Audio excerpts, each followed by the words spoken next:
to another video. Please ignore the boxes in here. We are almost fully unpacked into this house, but there's just a few things that need to be unpacked still up here on the second level. And because Hazel's room is the only room that's not really being used for anything right this second, all the boxes kind of ended up in here for now. So just pay that no mind. Today's video is going to be a little bit more of a serious, kind of heavier topic. I'm going to be talking about prenatal depression and anxiety. I know that I myself am definitely struggling with that, and I'm struggling with it more than I thought that I would. And I kind of anticipated that I would have postpartum depression just because I have had depression and anxiety like forever. Like, I don't really ever remember a time where I didn't have it. But I really did not anticipate having it in pregnancy. So I'm going to talk about that. I'm going to talk a little bit about depression, anxiety, not pregnant versus pregnant, how I feel like it's different, what I was doing to manage my depression and anxiety before pregnancy, and what I'm doing to manage it now, because obviously things are very different. So yeah, a little bit of a heavier subject matter today, but I hope that in sharing my experience and what I've been going through, that it will maybe help somebody else. And yes, I'm just going to jump right into it. So like I mentioned, I've had depression and anxiety my entire life. Like I don't ever remember a time where I didn't have it, even from like a really little kid. I didn't know that's what it was then. I didn't really realize what it was until I was about 16 years old. And at 16 years old is when I actually started getting any type of help with it. So at 16, I started seeing my first therapist, who is absolutely incredible. Still have a relationship with her to this day. She's absolutely amazing. She knows who she is. And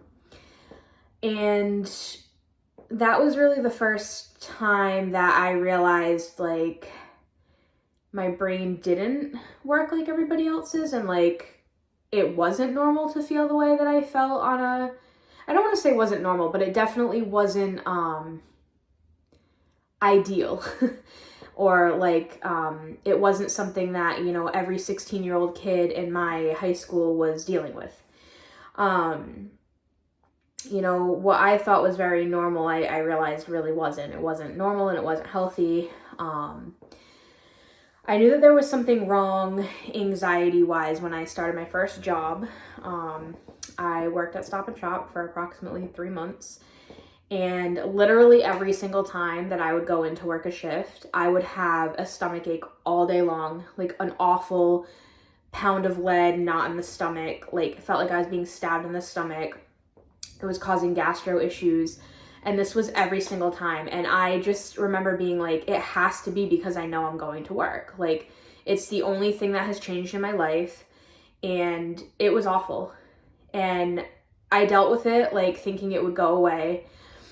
Because, you know, I remember being little, and I remembered, you know, dance recitals and things like that. You would always get, you know, butterflies in your stomach when you were nervous, and then eventually they would go away. But this was not like that. This was like a feeling of impending doom and pain, and just, like I said, gastro issues, which in themselves are terrible. And that stomach ache would last for the whole day before I went to work, and then the whole time I was at work, and it would not go away until I got home from work that day, and I would have to know that I wasn't going to work the next day. Like, I would have to know I had the next day off from going there. And I really never was able to pinpoint why this was happening to me. Nobody at my job was particularly like mean, or, you know, nothing was really happening, but I just felt this way every single time I would know that I was going to work. And I didn't know then that this was going to be an issue for me for basically my entire life. I have only had 2 jobs in my life where this happened, like, at the beginning, but then I like got better and I was okay, and I was able to stay there like somewhat long term. But this followed me. And I remember after 3 months of this first job, I remember being in Florida on vacation with my mother. And I remember being in the swimming pool with her and looking at her and saying, I am not going back to work. And she said, yes, you are. And I said, no, I'm not. I'm not. I'm sick of feeling this way, and I'm not doing this. And I don't think even she really understood the extent of it at that time. I could tell that she was disappointed. I mean, I was disappointed in myself. It wasn't something that I wanted to do. You know, every 16-year-old wants to have their first job and be able to save up for a car, and driving was a whole nother issue, big anxiety issue. So I just had a lot of anxiety growing up. And because of all that anxiety, and because of the things that anxiety was preventing me from doing successfully, like holding a job, driving a car, etc., that put me in a very hopeless place, which in turn fueled depression. So they really went hand in hand for me my whole life. So I will spare you guys the nitty-gritty details of like the full journey. If anyone ever really wants to hear that, I will make a video about it. But basically, I went from age, 16 to, I would say, like 24 or 25 with horrendous depression and anxiety and everything that went with it. Suicidal thoughts, I got to so many different breaking points during that time. And I really didn't think that I would be here. Like, I really didn't.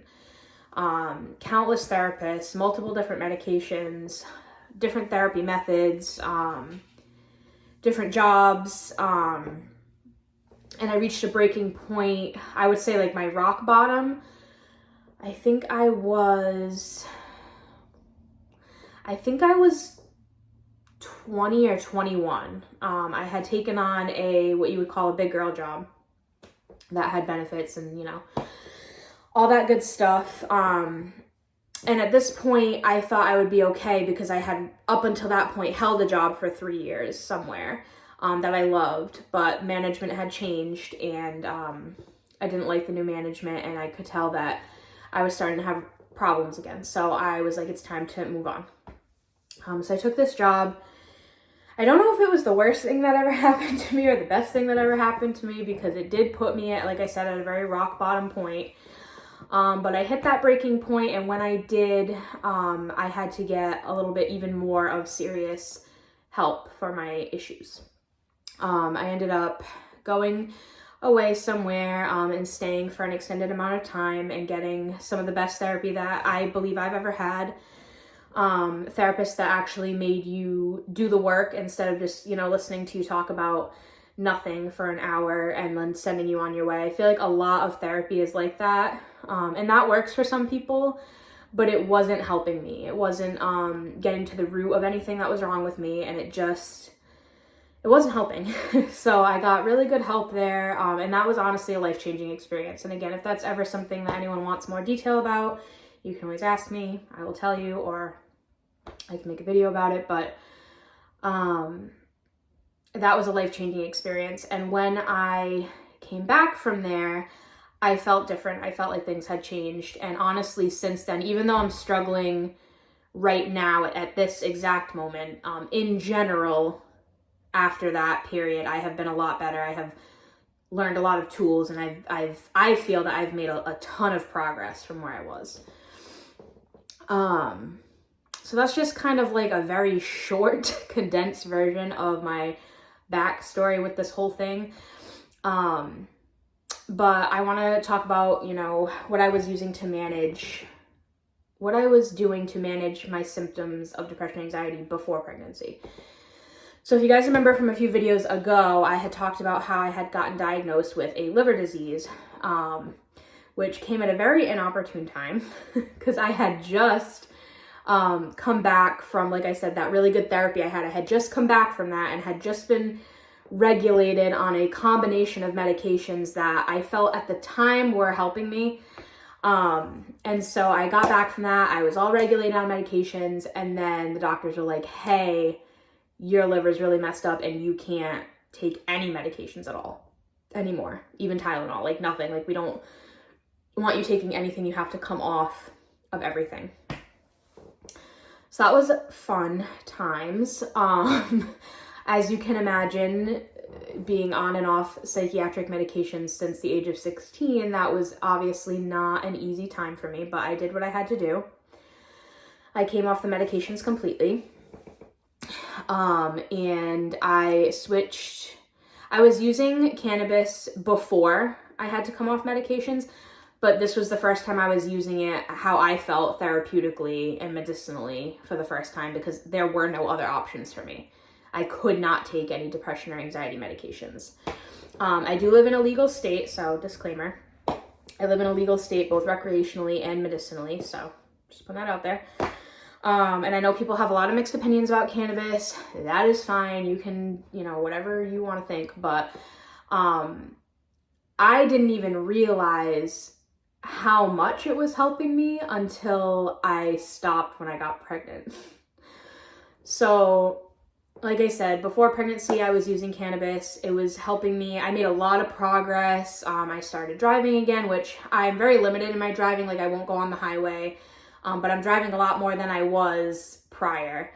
I started kind of doing my own thing at home as a source of income. I do run a Facebook group called the Whimsy Witch Co, where I do sell crystals and candles and things of that nature. If anyone's ever interested, let me know. Or I'll post a link or something. But anyway, so I was doing really well with that. I had a few little side gigs that was helping bring in income, and I was feeling really good for a long time. And then fast forward, so I talked about when me and my husband conceived and all of that, but what I didn't mention was that we actually conceived while we both had COVID. Now this seems unrelated, but it's related. So we both had COVID. I had not gotten a positive ovulation test in like 3 months. And I kid you not, the day that I got my positive COVID test was the same day that I got a positive ovulation test. So I wasn't trying to wait another 3 cycles to try for a baby. So we had tried that day. The reason why this is important to note is that when I got my positive COVID test, I stopped using cannabis that day because I didn't know how sick I was going to get. And if I got like really bad breathing issues or a bad cough, I didn't want the smoking to make that worse for me. So I had stopped using cannabis then, having no idea that I was going to become pregnant. I just didn't want to make the illness worse than what it had to be if it got really bad. So I stopped smoking that day. We did what we did. And then like a week later, I took a pregnancy test and it was positive. So obviously I didn't go back to smoking or using any type of cannabis at that point, knowing that I was pregnant. So I really didn't have like a period of time to like wean off slowly. It kind of just was like I stopped, not thinking that I was going to have to be stopped for 10 months. And like I said, I really didn't realize how much it was helping until I didn't have it. So flash forward to now, or I guess I should say the beginning of pregnancy. So the beginning of pregnancy, I was really sick, like the sickest I've ever been in my life. And I was sick all day, every day. I would get like maybe 2 hours of relief at a time at random times in the day. And sometimes that time of day would be like 2 a.m. So the first 10 weeks I was horrendously sick, just awful. Like I felt terrible. I was crying all the time because I literally felt like a prisoner in my own body. There was nothing I could do. I just felt awful all the time and there was nothing I could do. Like no amount of like ginger and tea, saltines, ginger ale, C-bands, like nothing was helping. I think that I knew I was having a girl. Like I really felt in my gut that I was having a girl because I was like, there's no way that I'm this sick, with a boy. There's no way. So I was really, really sick for 10 weeks straight. And then after 10 weeks, I would say around halfway through week 11, And this whole time, of course, you know, you just got pregnant, so your hormones are like out of control. So if you already struggle with mental health issues, adding pregnancy hormones on top of it is like just a mix for disaster. I was literally just weeping all the time and like yeah. So that was the first 10 weeks. Around week 11, my sickness started to clear up a little bit, but it's still to this day. I'm going to be 18 weeks on Thursday, and it still will come and go. It's a lot better than it was, but it still comes and goes. Like I had it yesterday. Was it yesterday? No, Saturday, I got hit with it randomly out of nowhere. Like sometimes it just comes on and I have no idea why. And it'll last a couple of hours and then go away. And I feel like in pregnancy, we keep telling ourselves like, oh, well, once I get past this, I'll feel better. Whether that's like depression-wise or anxiety-wise. Like even anxiety, it was like, oh, you know, like once I see them on the ultrasound, I'll feel better. Once I see their heartbeat, I'll feel better. You know, and we tell ourselves that we're going to feel better every single time, but we don't. Or I don't. I mean, I shouldn't say, I know everybody's different, but it doesn't really go away. And for me, the depression has been worse than the anxiety, which is weird to me. I definitely thought I'd be more anxious than depressed, but my depression is bad right now. Like I look like this 1 or 2 days out of the week when I make a video for you guys, and that is it. Like I am in general, just not getting ready, not wanting to do anything. I have zero interest in the things that I used to enjoy. I have not made a single craft. And those people who know me know that I'm an extremely crafty person. I have not created a single thing since I've gotten pregnant. And it sucks and it's really hard. And I really haven't let on to too many people how bad it really is, but it's bad. And, I don't have thoughts of, you know, hurting myself or anything like that. If I did, I would be sure to be getting the proper help for that. It's not like that. It's just more of a cloud that I feel like follows me around, and it's like impossible to get rid of. Like I literally feel like my brain is not producing serotonin. And the most frustrating part about it is that I can tell how it's just all chemical, because situationally there is nothing for me to be depressed about. I literally over the last 6 months have gotten everything I have ever wanted. I married my best friend. I got pregnant, which I really didn't think was going to happen, or if it did happen, I thought we were going to struggle for a lot longer. We just bought our first house and we love this house. Like there is literally nothing that should be making me feel this depressed right now. So that's really the only thing getting me through, is that I can tell that it is literally chemicals. Like it is not anything that is situational. It is not anything going on. It is purely just my brain being stupid and not making the happy chemical. It's just, and so I keep telling myself that that's all it is, but it doesn't make it easier. So yeah, this video is going to be so long and you guys are probably not going to make it to the end, but so that is that. And it's so complicated and you feel guilty. Like, it's like, I couldn't be happier to, you know, be pregnant and to have this baby, but I have hated every part of pregnancy.